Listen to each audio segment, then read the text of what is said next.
Ես էլ եմ ձեր նման մարդ։ Ես շատ չար մարդ եմ եղել։ Շատ մարդասպան եմ եղել։ Ես ուզում էի մեղքից ազատվել։ Գնում էի մեր կոլխոզի դաշտերը, որ մարդ չլսեր իմ ողբի ձայնը։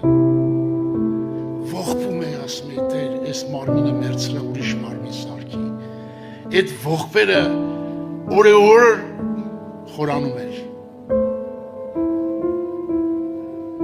Եվ եկամ եկեղեցիկ օր, Աստված ազատեց ինձ մեղքի գերությունից,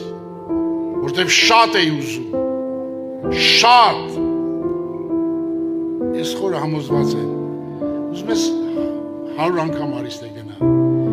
եթե քեզ պետք է հոգու բժշկություն, շատ ուզես,